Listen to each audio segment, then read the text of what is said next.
Welcome back to the Deep Dive. Our mission here, really, is to crack open the most complex global data. To pull out those critical insights. Exactly, and save you the time of sorting through, thousands of pages of, frankly, conflicting compliance briefings. And today's topic is a big one. It is. Today, we are staring straight down what we're calling the global identity gate. We're seeing this global wave of legislation, simultaneous pushes in Australia, across Europe, even within U.S. states, that is fundamentally transforming the internet. And it's all being done under one banner. Right. It's all justified by the, I think we can agree, noble goal of protecting children. But the net effect, the actual outcome, is a shift from an open pseudonymous forum into a permission-based system. A system that requires government-verified identification just for basic participation? Just to log on. That's a perfect encapsulation of the core tension. Our job today is to really define the true scope of this regulatory tsunami. We've pulled together sources detailing these massive coordinated efforts that have just accelerated the timeline for digital identification worldwide. And it's not just one thing, is it? Not at all.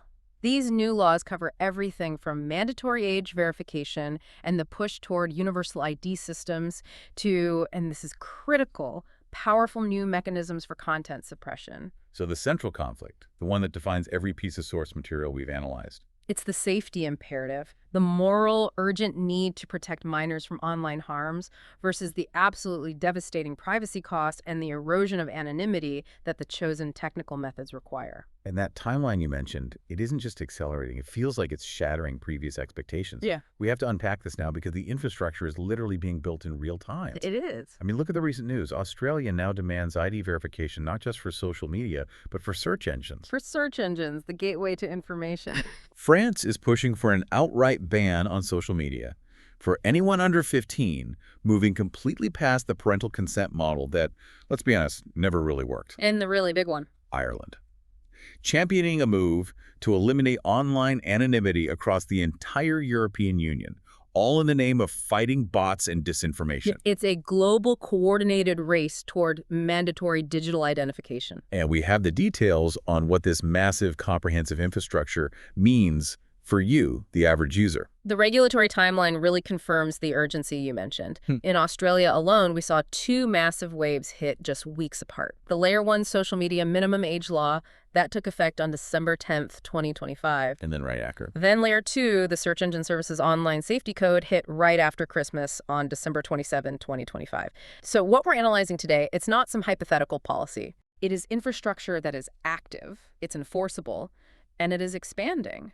And while these laws are, ostensibly focused on protecting minors, the technical requirements they place on platforms, they fundamentally change how everyone, adult or child, uses the internet. We're moving toward a fully identified online ecosystem. And that infrastructure, spanning 3 continents with dozens of overlapping, and I have to say, often contradictory laws, it creates an absolute minefield for any global platform just trying to stay legal. A complete nightmare. This immense compliance complexity is why we need to pause and thank our sponsor.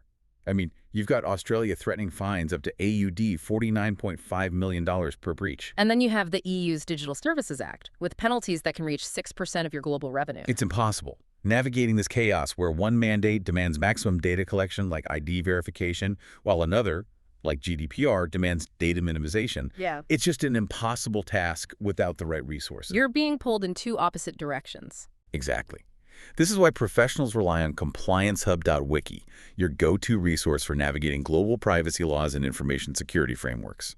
CPOs and CISOs depend on ComplianceHub.wiki to explore, compare, and incorporate these conflicting international frameworks into their business strategy. It's absolutely essential, especially when you're facing these kinds of geopolitical regulatory clashes.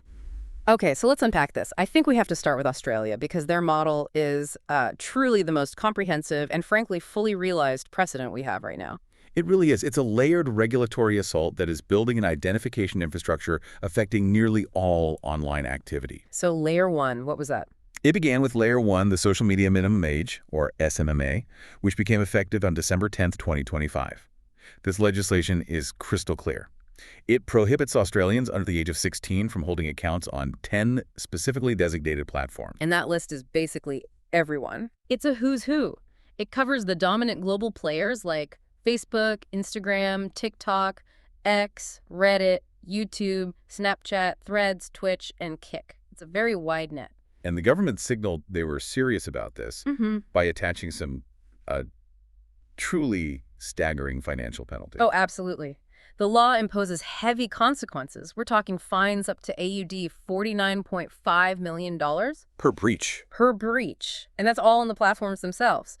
Crucially, they built in no penalties for the children or their parents, ensuring the legal burden and, the economic incentive for compliance is placed entirely on the tech giants. And we saw an immediate reaction to that, didn't we? We did. Meta, anticipating the deadline, preemptively purged over 500,000 under 16 accounts.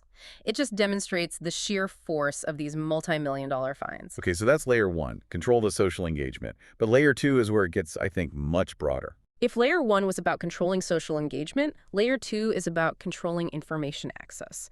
This is the Internet Search Engine Services Online Safety Code, effective just 2 weeks later on December 27, 2025. So this extends the ID mandate beyond just social chatter. And into the fundamental gateway of the Internet search. Providers like Google, Bing, DuckDuckGo, Yahoo, they must now implement robust age assurance for all logged-in users. And they have until June 27, 2026 to be fully compliant. So if you're a logged-in Google user in Sydney, you eventually have to prove you're an adult, or at least a specific age, to get unrestricted results.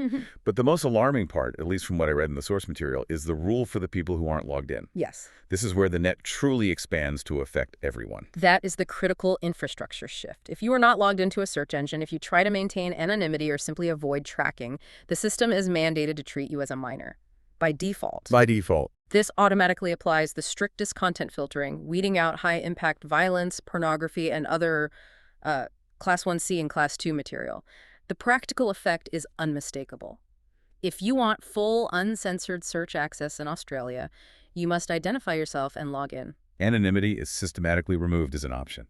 For unrestricted digital citizenship, yes, it's gone. What's fascinating here is the sheer variety of verification methods that platforms are now expected to deploy to meet these requirements. Yeah. This is where the digital ID infrastructure moves from, policy to physical data collection. It's what you'd call a kitchen sink approach. The compliance documents list this dizzying array of acceptable methods, all designed to collect deeply sensitive information about the user. So what are we talking about here? Well, you have the traditional photo ID verification, literally scanning a passport or a driver's license, and then feeding that data into identity systems. They also allow for linking financial identities through credit card verification. And what about the government-backed systems? Exactly. We see the integration of government-backed digital ID systems, like Australia's voluntary MyID framework, now being repurposed for mandatory online access. And then, of course, there are the high-tech biometric-based methods that raise even more intense privacy flags. Absolutely. And this is a big one. We're talking about facial age estimation, or FAE. So that's AI-powered scanning of your face. Right. It's biometric scanning. FAE systems analyze facial landmarks, the distance between your eyes, the curve of your jawline, bone structure, to generate a probability score of your age. But these systems are notoriously buggy, right? They're very error-prone, particularly with darker skin tones or non-binary individuals, leading to exclusion or misclassification. And beyond that, they mandate the collection of facial biometrics, which are incredibly high-value targets for hackers. And there's more. Then you have behavioral inference, which is kind of creepy. It's where they just guess your age based on your activity. Basically, yeah. They analyze your existing account data, click patterns, language use, even metadata to guess your age. The combination of these methods means platforms are demanding a comprehensive, multi-layered identity profile from every single user. And that is precisely why the privacy concerns are intensifying. Critics are rightly pointing out that this infrastructure affects all Australians, eliminating pseudonymous access and forcing people to link their verified identity to incredibly sensitive private activities. You got to think about the data honeypot this creates. A massive one. You are now linking your government ID scans, your biometrics, your every click to search data related to mental health crises, sexuality, reproductive health choices, or maybe inquiries about fleeing domestic violence. That level of centralized, high-resolution identity data is a colossal security liability. It is. And this isn't just, activists complaining on the fringes. Right. The Australian Human Rights Commission has weighed in, expressing serious reservations about the regime, and they specifically called out its excessive impact on privacy rights and even the beneficial uses of social media for kids, like finding community and support. So what the government has mandated here is the creation of a comprehensive surveillance infrastructure. That affects every single Australian internet user. And for marginalized communities, whether they are LGBTQ plus youth who rely on anonymity, survivors of abuse, or just people without valid ID documentation, this doesn't enhance safety. No. It creates significant barriers to access and immediate, potentially dangerous risks of exposure. So the political class promises perfect safety through perfect identification. But given all this aggressive infrastructure, you assume compliance is seamless and the law is effective. You would assume. But the effectiveness uncertainty is already apparent just weeks after the laws took effect. And teenagers, being notoriously good at sidestepping bureaucracy, are already finding workarounds. The initial data is highly skeptical of the law's real-world impact. There was a significant poll of over 17,000 Australian children and teens conducted just before the December 2025 ban. And what did it find?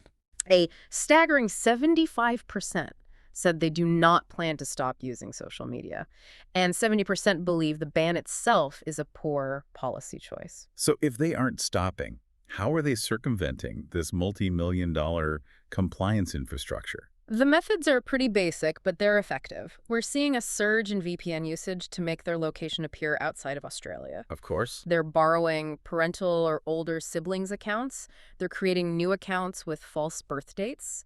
And, kind of humorously, there are reports of teens using masks or strategic makeup application to fool the less sophisticated facial age estimation technology. So they're turning ID verification into a game. Essentially. And this has led experts to label this dynamic the whack-a-mole effect. And that whack-a-mole effect has immediate consequences for enforcement, right? Exactly. Downloads of alternative, smaller apps have just surged since the ban. We saw Yelp, a photo-sharing platform, jump 251% in downloads. Wow. And Lemonade, which is a ByteDance photo-video app, rose 88%. So this forces the e-safety commissioner into an endless loop. It does. They're frantically writing to these emerging platforms, asking them to self-assess whether they meet the legal definition of an age-restricted platform. It creates this endless enforcement cycle, chasing new platforms while the core problem teens accessing content remains unsolved. And the privacy costs just keep mounting for everyone else. That's the real consequence. So we have an enforcement nightmare built on a privacy time bomb. Meanwhile, the legal system is stepping in, setting up a major constitutional battle that will challenge the very foundation of this entire ID gate. That's the major concurrent tension. We have two significant high court challenges proceeding in tandem. Just 2 days after the social media ban took effect, Reddit filed suit Reddit Inc. v. Commonwealth of Australia. And their argument is based on a constitutional right. Yes, Reddit argues the law violates the implied freedom of political communication, which is a critical but often contested constitutional right in Australia. Why is that specific legal mechanism so important here? Explain that for us. The implied freedom of political communication is the Australian High Court's interpretation that the Constitution, while not explicitly stating it, implicitly guarantees the free exchange of ideas necessary for a functioning democracy. So Reddit is saying that preventing kids from using social media is anti-democratic. That's the core of it. Reddit's filing argues that preventing 15-year-olds from communicating their political views directly burdens political communication in Australia. They say it isolates them from critical, age-appropriate political discourse necessary for future civic participation. And they're also trying to get themselves exempted. Yes, they're seeking an exemption, arguing they're primarily an information-sharing platform, not traditional social media like Meta. And mirroring those claims is the Digital Freedom Project Challenge, which is a rights group backed by two actual 15-year-old plaintiffs, Macy Nayland and Noah Jones. Yes, and they're echoing the constitutional claims, emphasizing the law's detrimental effect on democratic participation. So what's the status of these cases? The High Court has already recognized the intertwined nature of these cases and directed that both proceed together. A preliminary hearing is scheduled for late February 2026 to set the date for the full constitutional challenge. And this is going to be a huge legal clash. Enormous. It's not just against the federal government. The state governments of New South Wales, South Australia, and Western Australia have all announced they will actively oppose the challenge and defend the federal law. The government is vowing to fight every step of the way. They are, which really signals the high political stakes involved in maintaining this regulatory control. The fact that they're willing to fight this hard in court, using the full weight of the state and federal apparatus, it really indicates that this ID infrastructure is seen as a necessary foundation for future regulatory control, regardless of the constitutional fallout. That sets up a perfect transition to Europe, because this ID push is clearly not isolated. We're seeing incredibly coordinated movement across the continent, driven by the same concerns about protecting children. But leading to the same centralized identification solutions. Here's where it gets really interesting. Let's start with France, which is taking a nationally aggressive approach toward an outright ban. France is absolutely accelerating its timeline. The draft legislation that's expected in January 2026 would explicitly prohibit online platforms from providing social networking services to anyone under 15 years old. Which is a huge step up from their previous law. It's a dramatic step up from their 2023 law, which merely required parental consent, a law that proved nearly impossible to enforce due to technological hurdles and conflicts with existing EU legal constraints. And this political momentum, it's tied to specific high-profile tragedies, which gives it this enormous public urgency. Exactly. President Macron championed this move following a horrific school stabbing in eastern France in June 2024, and he explicitly linked youth violence to the unregulated use of social media. It's framed as an urgent public safety measure. And does it have public support? Broad public backing. A 2024 Harris Interactive survey found a striking 73% of French respondents supported banning social media access for children under 15. The political will is clearly there to use maximalist enforcement methods. And this is all happening alongside a sweeping, coordinated European movement using the Digital Services Act, the DSA, as the legislative lever. That's the key piece. 11 EU member states, including major players like Spain, Italy, Denmark, Greece, and France, have formally requested mandatory age verification be implemented under the DSA guidelines. And the European Parliament is on board with this. Decisively. They voted 483 to 92 for a two-tiered system, establishing age 13 as the absolute minimum, but requiring age 16 for unrestricted access to most platforms. The policy is now moving from localized national laws to pan-European systemic requirements. So if they're establishing the policy framework, they must also be developing the technical solution to make this seamless across the entire continent. Precisely. The EU is in the process of developing a centralized age verification app prototype right now. It's set to be piloted in 5 countries: Denmark, France, Spain, Greece, and Italy. And here's the major connection. This app is specifically designed to integrate with the forthcoming EU Digital Identity Wallet, which is scheduled for a broad, continent-wide rollout by the end of 2026. Yes. This creates a unified, centralized, and government-approved system for verifying identity across the entire European Union. That sets the stage for Ireland's incredibly ambitious and, I think, very controversial proposal, which suggests using this new infrastructure to go far beyond just protecting children. This is the moment where the grand vision truly morphs into what you could call the technical catastrophe. Right. Ireland, which will assume the EU Council presidency in July 2026, plans to champion universal ID verification. This isn't just about age verification for minors. It would require all social media users across the EU to verify their real identity. With government ID. Using government ID documentation, all to combat bots and disinformation. If enacted, this policy would effectively terminate online anonymity across one of the world's largest economic blocs. Instantly creating a fully identified internet for hundreds of millions of people. That's the goal. The stated goals, combating abuse, bots, state-sponsored disinformation, they sound reasonable on the surface. But why are cybersecurity and privacy experts nearly unanimous in calling this a catastrophic security vulnerability? Because mandatory verification creates the ultimate honeypot. Explain that. We have to stop and think about the sheer volume and sensitivity of the data they're attempting to centralize, this repository. It would contain government-issued ID documents, scans of passports or driver's licenses, biometric data from the verification process. And all your behavioral data. And comprehensive behavioral profiles. every post, like, comment, search, and piece of location data, all linked directly to a verified real-world identity. It is a high-resolution legal map of human behavior tied to citizenship.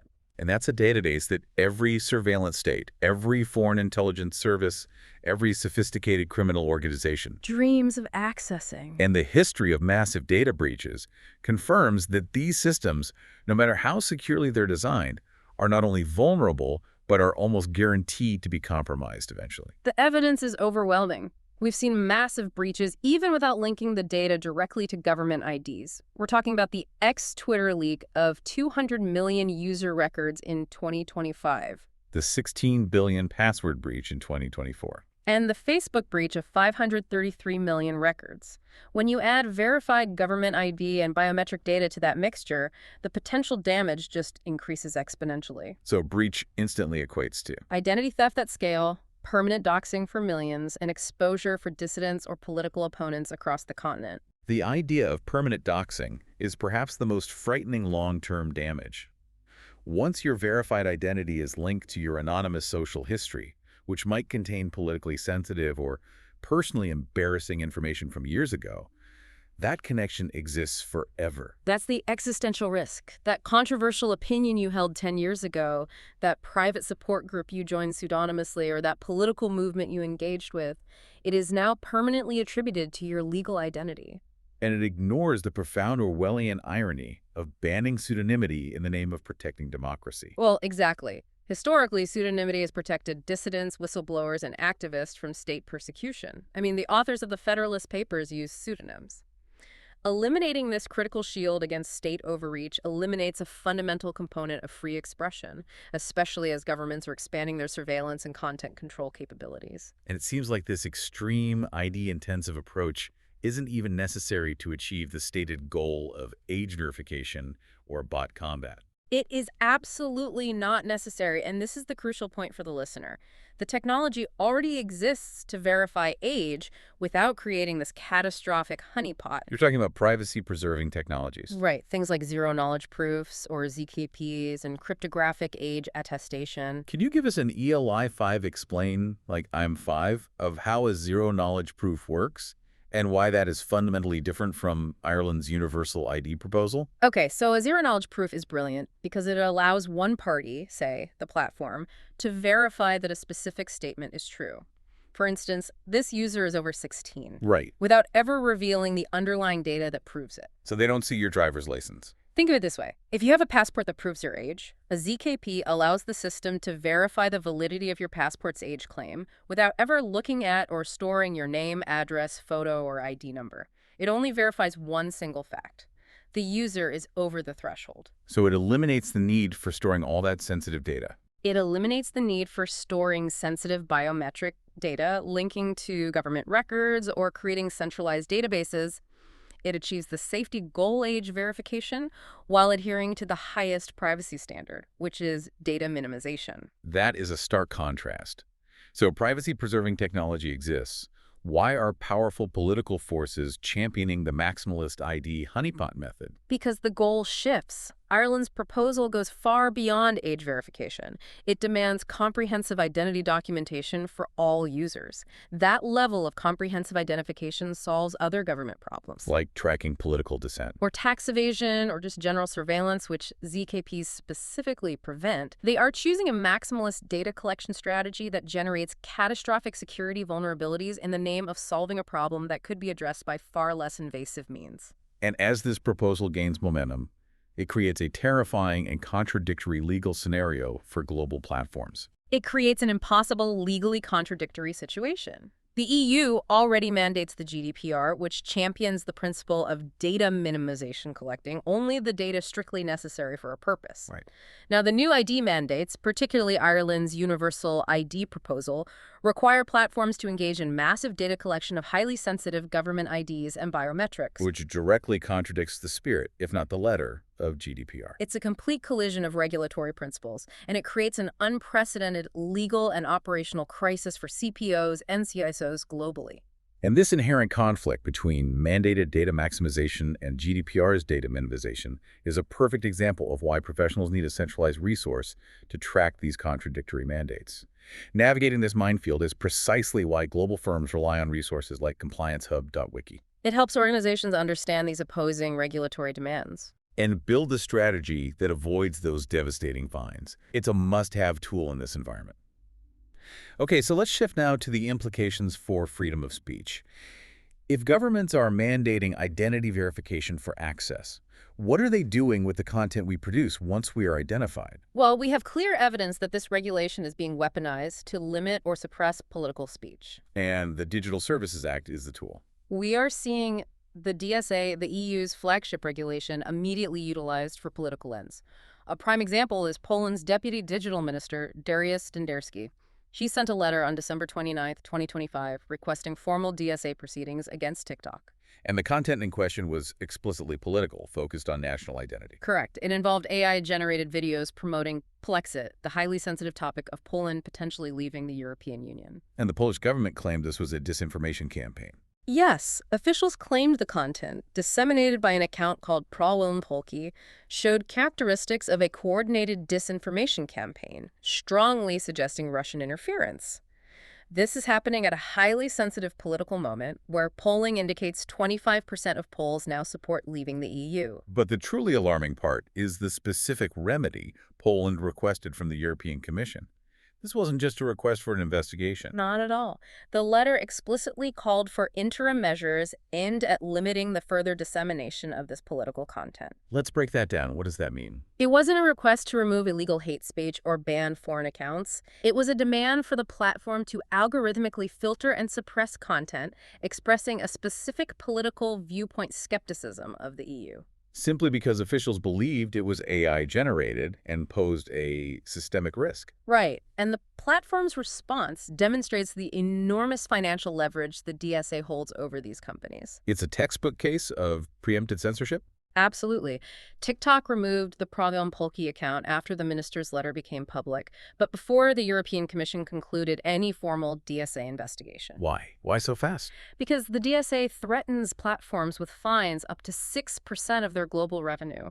That massive potential penalty compels platforms to comply instantly with government requests, regardless of the legality of the underlying content, simply to avoid the controversy and the crushing cost of a formal DSA investigation. So if the EU Commission were to grant this request for interim measures, what template does that set for future content control? If granted, it establishes a dangerous precedent for government-requested algorithmic filtering of political speech across the entire EU. So it would mean mandatory labeling. Almost certainly. Mandatory labeling of AI-generated content critical of the EU, and more importantly, algorithmic downranking of its distribution. This targets entire categories of speech. In this case, AI-generated content critical of the EU, regardless of whether it's foreign propaganda or domestic activism. As long as officials can claim it poses a systemic risk. To public discourse or EU interests, yes.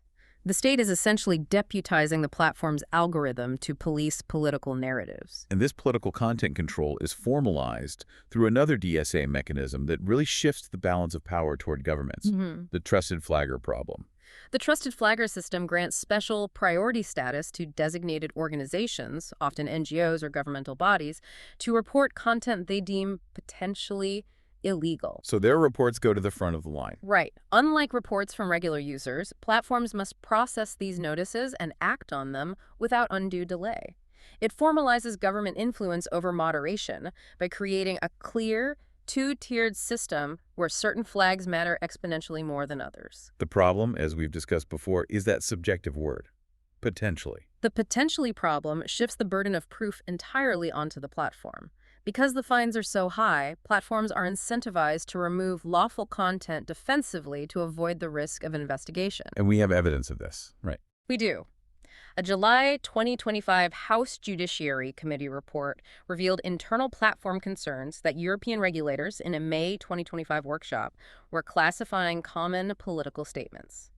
Things like, "We need to take back our country," As illegal hate speech. as illegal hate speech that platforms are expected to censor under the DSA. When the subjective standard is applied with priority via trusted flaggers, it creates a palpable chilling effect. Users preemptively self-censor topics known to trigger this prioritized attention. Shifting from the EU to a highly unusual confrontation focused on Australia's e-safety commissioner, Julie Inman Grant, We are seeing an intense transatlantic clash over extraterritorial censorship. This is a highly significant diplomatic and legal conflict. The U.S. House Judiciary Committee threatened to compel testimony from Commissioner Grant over allegations that she's implementing a global censorship regime that harasses American platforms and threatens U.S. citizens' free speech rights. What specific actions triggered this extraordinary congressional threat? The committee cited Grant's highly publicized 2024 action seeking the global removal of violent footage related to the Bishop Mari Emanuel stabbing. Right, remember this. X, formerly Twitter, said they would block it in Australia. And that wasn't enough for eSafety. They argued geo-blocking was insufficient because VPNs could circumvent geographic restrictions. So, they successfully contended that worldwide removal was necessary to protect Australian citizens. And they're still pushing for this global enforcement model. Yes. The committee's letter revealed that eSafety formally asked American platforms how they would mitigate potential circumvention via VPNs in implementing the social media age ban, which signals a continued demand for global enforcement and content suppression. And the committee is using Grant's U.S. citizenship, she was born in Seattle, to try and assert legal jurisdiction over her, citing some really old Supreme Court precedents. That's the core legal leverage being asserted by the U.S. government. They are leaning heavily on her U.S. citizenship, citing precedents like United States v. Bryan and Blackmer v. United States. Cases from the 1930s. Primarily, yes. And they essentially state that U.S. citizens living abroad still owe a public duty to cooperate with U.S. congressional investigations. The clear signal here is that Congress is weaponizing Grant's nationality to assert U.S. jurisdiction over Australia's domestic regulator, Fundamentally escalating the battle over whose national sovereignty wins online. U.S. free speech laws, or Australian safety regulations. It's a direct confrontation. Okay, now we need to connect the dots for the listener. The ID infrastructure built and justified for child safety, the age verification, the biometrics, the government ID processing, it doesn't just remain limited to that purpose. It never does. It provides cover for massive surveillance infrastructure that solves a whole host of other problems for governments and for the platforms themselves. Mission creep is the inevitable outcome. Once the capability to identify a large percentage of the population is built, financed, and justified by a sympathetic cause like child safety, its scope will be expanded. We see this unfolding right now at the state level in the U.S., too. All right, take Virginia's new law, SB 854, which becomes effective on January 1st, 2026. Virginia's law requires age verification and limits minors under 16 to just 1 hour of daily use per platform. It's framed as a public health response to digital addiction. But the key is in the technical standard, isn't it? The key is always in the technical standard. The law requires age verification via commercially reasonable methods. Which is deliberately vague. Extremely. That vague standard immediately necessitates platforms collecting government IDs or biometric data from all users, including adults, to accurately distinguish between who is a minor subject to the time limit and who isn't. So it creates the exact same infrastructure for comprehensive identification we just saw mandated in Australia. Precisely. And NetChoice, which represents major platforms, immediately filed a federal lawsuit, NetChoice v. Myers. They're arguing the law violates the First Amendment by conditioning access to protected speech on government-approved identification. It's turning parental consent into a state-controlled system. A state-controlled default with a parental veto. The infrastructure built for fighting addiction is identical to the one built for online safety. Same tool, different justification. Meanwhile, platforms themselves are coming under intense fire, not just for failing to protect children, but for knowingly perpetuating harm through their own engagement models. We have the U.S. Virgin Islands lawsuit against Meta, which links platform economics directly to fraud and child harm. This lawsuit is highly significant. It's one of the first times an attorney general has specifically targeted Meta's alleged profits from fraudulent advertising alongside claims of harm to children. It exposes the core incentive structure. It does. According to the complaint, internal Meta documents allegedly projected that $16 billion. $16 billion. $16 billion, which is roughly 10% of their total 2024 revenue, would come directly from fraudulent advertisements. Wait, $16 billion from scams and fraud. That is a staggering figure. It proves the entire business model incentivizes keeping sketchy advertisers on the platform. Exactly. The internal documents reveal a deliberate policy. Meta used a penalty bid system, effectively monetizing suspected fraud by charging higher rates to high-risk advertisers rather than banning them outright. So they only banned them when they were almost certain. They only ban advertisers when automated systems reach 95% certainty of fraud. This shows a clear financial incentive structure that prioritized maximizing engagement and ad revenue, regardless of whether that engagement was legitimate or harmful. And the suit alleges that the design itself is part of the problem. Yes, that Meta's algorithmic design, the infinite scroll, the constant notifications, fostered addiction and amplified both fraud and predatory content.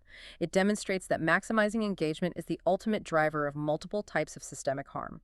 Finally, let's look at how crisis events are being used in Australia to justify ending online anonymity in areas completely unrelated to age verification. This is the maximum expression of mission creep.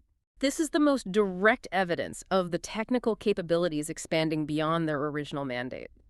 Following the devastating December 2025 Bondi Beach terror attack that killed 15 people, state governments immediately responded by expanding surveillance and pushing to end anonymity. And New South Wales fast-tracked anti-terror legislation. In an emergency parliamentary session on December 23, 2025, yes.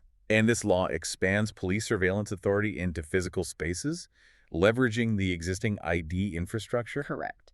It grants police the power to order individuals to remove face coverings at protests and public assemblies based on reasonable suspicion of an offense. And this is designed to feed what? It's explicitly designed to feed Australia's sophisticated existing facial recognition infrastructure, such as PhotoTrack and FaceNet NYX. It essentially creates a perfect environment for biometric capture without requiring a specific warrant or probable cause, maximizing the data input into the general surveillance apparatus. And the neighboring state of Victoria is using the same tragedy to justify ending anonymity online for speech control. Victoria proposed a sweeping plan to compel platforms to identify users accused of vilification, which is their legal term for hate speech. The proposal is designed to fast-track its existing Justice Legislation Amendment Act. And the core mechanism of control is economic. It is. If a social media platform cannot unmask the user accused of this speech, which is subjective, covering anything a reasonable person might find hateful, contemptuous, reviling, or severely ridiculing, The platform has to pay. the platform becomes financially liable for civil damages. That economic penalty creates an irresistible mandate for platforms to collect ID from all users in Victoria, turning a generalized anti-hate law into a universal ID requirement. It mandates de-anonymization, and this has profound negative security implications. Anonymity is a fundamental security primitive. It protects security researchers who need to criticize corporate or government security failures without fear of legal retribution. It protects whistleblowers. It protects whistleblowers exposing corruption. It protects domestic violence survivors from being tracked by their abusers.